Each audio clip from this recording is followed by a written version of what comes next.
TNA Sacrifice 2025 takes place from El Paso, Texas, and it started out well for TNA with the highest paid fans in over a decade for this show. They actually had to keep offering more and more tickets as the show had sold out. I've been enjoying the show lately too, even though I missed the latest episode, but I wouldn't dare miss the pay-per-view. TNA are off to a good start, but then bizarrely the opening match is Sami Callihan vs Mance Warner. I'm surprised this wasn't bumped to the pre-show as the build has been far from good. Sami randomly returned to TNA recently, but it was quickly targeted by Mance Warner and his wife Steph DeLander. They've just been fighting for no real reason, and Sami Callihan truly looks like a mole at this point. We'll see how far this one goes, because he hasn't really done any wrestling since returning. And of course, it's going to be a street fight. This arena looks pretty damn awesome. Sami is about to powerbomb Warner for a table when the commentary team desperately scream that we're out of time on the countdown show. So I guess this match was supposed to be a pre-show match, I was right. These sneaky guys, they just wanted to be on the main show, bless them, so they swung their weapons in slow motion. The match continues on the main show with Sami Callihan giving out paper cuts. He keeps gorming out, which allows Warner to recover and he chokeslams Sami on a trash can. They move on to have a very long staple gun war. They pierce each other's bodies like morons. Sami is the bigger moron, and he wins that battle and hits a Death Valley driver into a chair for a 2, and he gets another 2 off a Stone Cold Stunner. He's about to finish off Warner with a screwdriver, but Steph DeLander can take no more and she throws powder in Sami's face. Warner beats Sami with a simple knee to the noggin. Not great, but it doesn't sound like it was supposed to be on the main show anyway, and they didn't seem to have much planned for this match. The real opener is Tessa Blanchard, who has a live musical performance by Crystal Poppin'. Probably a good thing they did this for Tessa, because everybody else's entrance music performed live would just sound like a fat man dumping diarrhea into a toilet. She's facing Lei'D because Tessa called her a jobber at some point. Ying starts out throwing her with suplexes and making Tessa dump in her thong for forgiveness. It's a trap though, and she throws Ying out of the ring. She drags her throat into the middle rope. She plays with the crowd for a bit before returning to the ring with a 2 count. It's almost like Tessa wants to hear more from this crowd. Instead, she gets dueling chants of overrated, no she's not. Lei'D lands a strike combination and a release fisherman suplex. She isn't done and hits a drop kick against the ropes, and Lei'D punctuates all of that with a big spinning slam. Not sure what it's called, but I am sure it's a 2. Blanchard stops her move on the ropes and she corkscrew splashes her way into the ring for a 2. Tessa now slowly starts throwing strikes, but a kick is caught, but Lei'D can't do a submission far enough from the ropes. They end up fighting on the middle rope where Ying hits a crazy twisting brainbuster. Not sure how it's not over after that one. She tries her spinning slam again, which Tessa just fights off as she hits a cutter. Tessa Blanchard then wins with Magnum. This was okay, a few cool moves, but it never really found another gear. One thing's for sure though, Tessa looked better with her hair down. She looks like an Alsatian with Alzheimer's like this. In the back, it's the good guys who are having a cage match, and Jeff Hardy who's facing Moose in a ladder match. Dolph says he missed all of these guys and he's happy to see Elijah in TNA. They continue to brag about the star power on their team. Then Ryan Nemeth wanders onto the camera. He's a dumbass and thinks he's part of this cage match. At least we're getting the match I least want to see out of the way early. Wesley and Tyson Reeks. God damn, their entrance is horrible. They look like constipated swans, and they take on the Little Rascals and Ace Austin. Trey Miguel is booked like he's Superman in this match. What's the point in having 2 huge guys in the match if you could just kick out of their double chokeslam? I don't like these Rascal guys, but it's a fun match full of fun moves when the crowd go nuts for it. Wesley ends up in a 3-on-1 situation and he pays for betraying the Rascals. The big guys are hit with dives and Wentz beats Wesley with a crazy spiral tap dive. Cool, much shorter than I expected and actually pretty fun. I just hope all of these guys can go on to do something interesting because my god, they need it. The man without a grin, Steve Micklin, is here to face Frankie Kazarian. These two basically look like twins. Kazarian hits a slam and the slingshot leg drop. Surprised he still has the ability to do that move at his age. How is it that Kaz can do that move his whole career, but Hogan can't do a simple leg drop without screwing his knees up? Frankie gets another 2 off a fisherman's. Ultimately, what it all comes down to is Frankie Kazarian looks to cheat to win with brass knuckles, but Eric Young takes them away and tells Kaz to shut up or I'll smack you one. Macklin wins the match with KIA. Why did they have Kaz win the Call Your Shot gauntlet? All he does is lose and have boring storylines. Seems like a waste to this Hawk. Danny Luna and an ADHD crackhead friend are in the back. The tag team champions have been fighting the same 2 girls for months and there's no one else in this division. They've been doing a sports entertainment style feud with lots of comedy as the Elegance team are recently forced to be their servants. And this was all much to the chagrin of the Elegance manager. But there will be a difference tonight, it's going to be a 2-on-3 handicap. The Elegance team are senoritas or something. The manager strips and gets comparisons to Rockstar Spud. As the Spitfire team, the commentary team brag that they are the longest reigning tag team champions. The manager actually comes in pretty early with a middle rope axe smash. Luna won't sell his offense though, and he dumps in his nappy of fear and tags out. She kills Heather with a big backbreaker. A blind tag is made, and Spitfire hit a bunch of avalanche attacks and a shoving suplex for a 2. Danny throws Jade on top of Heather. So far, this match feels identical to all of the other ones.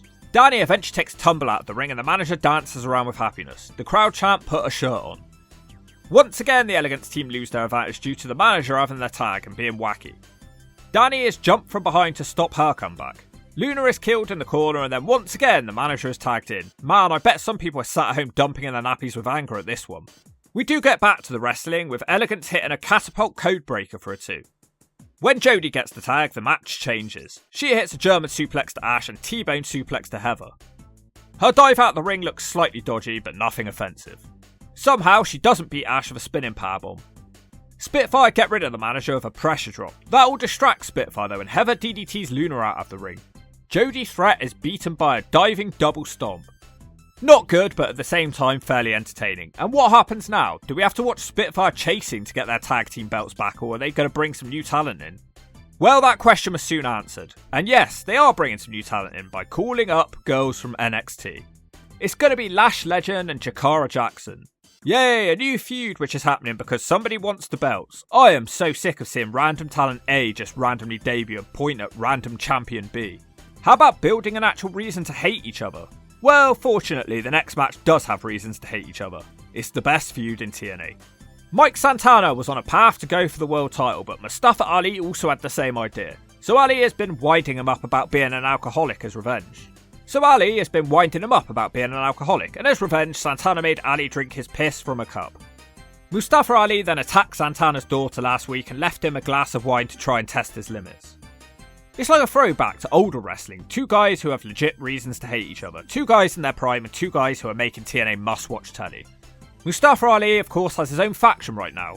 TNA have really gone all in with this guy. Santana gets a cool Eddie Guerrero throwback entrance with a lowrider. Viva la fucking Rossa. Alright, let's go. Ali is partially scared of Santana's aggression. They start doing some chain wrestling which really has no place in this personal type matchup. Then out of nowhere, Santana puts a stop to that with a Death Valley driver and the crowd squirting their nappies for happiness. Santana keeps trying the Three Amigos. He punctuates that with a flip dive out of the ring. Good to see a few more signs about in the crowd tonight. I hope that's going to be a return for wrestling. Ali tries to slide away from him like a constipated snake, but it doesn't work and he's drop kicked. Mike Santana wants to hit something from the top, and this is when Ali finally fights back. He randomly hits a 450 to Santana's arm. It's not like his arm was fixed in place, just move it. The bad hands send Santana into the ring where Ali tries to cheat to win. It doesn't work. Mustapha hits a rolling net breaker for a 2. He moves on to a crossface which gets a rope break. Mustapha now tries to land a dive out of the ring where Santana counters for cutter which gets a Holy Hawk chant. They both scramble back to the ring at 9.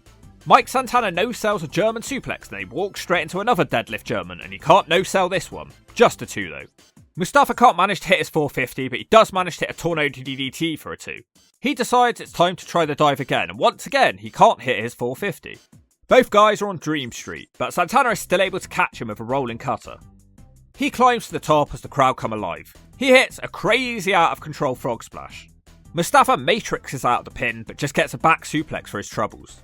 The bad hands start interfering. Santana deals with the 2 morons with ease. That almost costs him when Ali rolls him up. Mustapha tries to keep going, but his dive is countered with a powerbomb. Tasha steals time to interfere. She slaps Santana into Ali's roll-up when he holds the ropes, and that's the 3. Excellent match of the night to this point, and surprise surprise, it's the match with the most storyline behind it. And they could just keep going and ramping up this feud between these 2. Ali really sells this feud by offering him a pint at the end. I love these guys. This is what wrestling is supposed to be about. You can do floppy shit all you like, but you must have a goddamn reason to fight, and these 2 have it. Other wrestling companies take note. Cora Jade and our horrible music are out next. She is determined to be the first WWE wrestler to steal a TNA title. The champion is Masha Slamovich. Cora Jade refuses to listen to the introductions and jumps Slamovich. It doesn't really help her. The crowd seem to actually favour the NXT girl. Masha just doesn't really strike me as a natural babyface. Jade controls the pace for a while until Masha hits with a missile dropkick. Slamovich sort of Germans her into the corner and goes to town with strikes. The rolling kick gets her a 2. Jade comes back with a Canadian destroyer on the ring apron. She wants to take the count of victory for some reason. I thought she wanted to win the damn belt. Masha gets back to the ring where Jade hits her DDT finisher, but Masha makes the ropes. Jade lets out a roar like a self-entitled bitch. Slamovich almost gets the jackknife win. They have a strike-off. For some reason, Slamovich loses the strike-off even though it's supposed to be in her wheelhouse. Then Masha just simply kicks her and wins with a pile driver. Not great. Masha looks incredibly weak here because Jade had 90% of the match. I wouldn't have been against Masha actually losing the belt to Jade. Her title reign has been a dud so far. It's too bland, it needs some edge. She can stick her tongue out all she likes. No one's going to stick it out back at her. Moose and Obafemi and the Hardys and Fraxium had their matches from NXT Roadblock. Looked like fun. Moose lost and the Hardys won. The next match will be a ladder match for the X Division title, Jeff Hardy versus Moose. This is either going to be really good or a complete mess. I'm happy to see this on the card, but at the same time I'm a bit disappointed at the lack of reasoning for such a high profile match to be happening. I guess it's just Jeff Hardy being Jeff Hardy. I could have sworn Jeff had won this belt before, but in reality he had a brief feud with people like Kenny King, but didn't ever win the belt. Anyway, Jeff hits the first dive off the apron. Moose pump kicks him to try and calm him down, but it seems like there's not enough Ritalin in that kick and Hardy suplexes him back. Moose shoves him into the steps. They spend forever setting up structures with an extra ladder. Moose draws first blood with the structure of a powerbomb to Hardy. Jeff manages to reverse his next move, sending him out of the ring and diving on him. He desperately tries to take down the X Division title, but is spinning around like the one called Elvis in a 2010 TNA match. Moose eventually joins him up there, but shouldn't have bothered because Hardy hits a twist of fate off the structure. Hilariously, Moose manages to knock a cameraman over while shoving a ladder out of the ring. Moose starts fighting him on the top rope where he hits a superplex. Hardy no-sells the worthless superplex and hits a twist of fate. Moose no-sells that and hits a rolling spear. Man, why do everybody's finishers suck so badly now? Moose takes a brutal back body drop out of the ring and into a ladder. It's not looking good for Moose after Jeff swanton bombs him through a table. Jeff Hardy's about to capture the title when Little Miss Piss, Alicia Edwards, stops him. Jeff gives her a twist of fate. That distraction costs him as Moose spears him through the corner table and that gives Moose the win. Pretty nice match, but I often have this complaint against Moose. For the size of the guy, he never dominates, and Jeff got 90% of it and only lost because Moose had interference on his side. In the back, Mike Santana screams at Santino asking for a rematch. Santino agrees they can fight again on Impact with Mustapha Ali's faction being banned from ringside. I like what they did here. Santana started to seem more and more unhinged. Some random dudes proclaim that from now on March 14th is TNA Wrestling Day in El Paso. Why they included this I don't know. Another head scratcher, for some reason First Class hold their talk show segment. They're here to shill their new t-shirts. The crowd absolutely hate this, by the way. They move on to talk about their new record label. They want to find potential label mates in the audience. They heel on a little kid and the crowd. They then decide that none of them deserve to sign with First Class. They're interrupted by Laredo Kid and Octagon Jr. AJ Francis tells them they need to learn to speak English. They almost battle on the stage. I think these two teams had a match on the pre-show, but there wasn't actually any mention of this.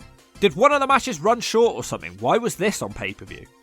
Just the multi-man cage matches left, and this will be done with an entrant every few minutes. It's the first TNA cage match in 5 years, so hoping it delivers here. Unfortunately for me, Eddie Slapnut Edwards will be the first man out for the system, facing Elijah. He decides to sing a song to waste some more time. It actually goes on for a few minutes too. This is not a well-paced show. Of course, the heel system have the man advantage. It's all predictable, really. Myers and Slapnut Edwards double team for a bit before Dolph Ziggler enters for the good guys. Dolph gives the system a net breaker and a DDT at the same time. Epico is out next for the Colons. He hits Dolph for a couple of suplexes and Elijah gets a backstabber. The boy from Bradford joins the match. This appearance makes him the youngest TNA wrestler to main event, taking the record away from Amazing Red. Slater gives Eddie Slapnuts a Frankensteiner. Next out is Primo Colon. He hits a middle rope dropkick to Elijah. Matt Hardy the next man out. The good guys are now fully dominating. Fandango has to bring a chair with him to even up the odds, and it works for him. Joe Hendry joins the match, and they try to stop him entering, which doesn't go well for them. Hendry hits a bunch of sack of shits to the bad guys, and a big fall away from the top. Myers breaks up his party with a beyond average slap to the slash zone. Nothing really happens here until the boy from Bradford hits a Swanton 450 from the top of the cage. Everybody's down. The good guys start dominating with finishers. Matt Hardy hits some twists of fates on a chair and delivers the finishing blow to Fandango for the free. There's still a few minutes of the show left though, I'm not sure what's happening. Well, Dolph Ziggler turns heel on Matt Hardy. He looks constipated whilst this happens. Ryan Nemeth joins in with a beatdown and they've locked the cage behind them. Eventually the show does go off the air with Matt Hardy destroyed in the cage. I'm not really that interested in Dolph Ziggler turning heel. He's been a bit of a dud in TNA since joining. Yeah, he won the title, but let's be honest, that was a token win because he was the new WWE guy joining the company. I'd much rather see Mustapha Ali elevated, as he's been busting his ass and doing great character work. Yeah, he's also an ex-WWE guy, I just feel like he deserves it more. The match of the night was Mustapha vs Santana. Everything else was average or just above average. A pretty nice show that didn't really do anything remarkable. It didn't have the standard bearing knockouts match that most TNA pay-per-views do. Missing Jordan Grace, I guess. All that aside, I'd still give the show a solid 7 out of 10. So it's clear that Dolph as a heel will face Hendry again now, and that feud will most likely be extremely average, and if you don't agree with that, I'll straight up savage.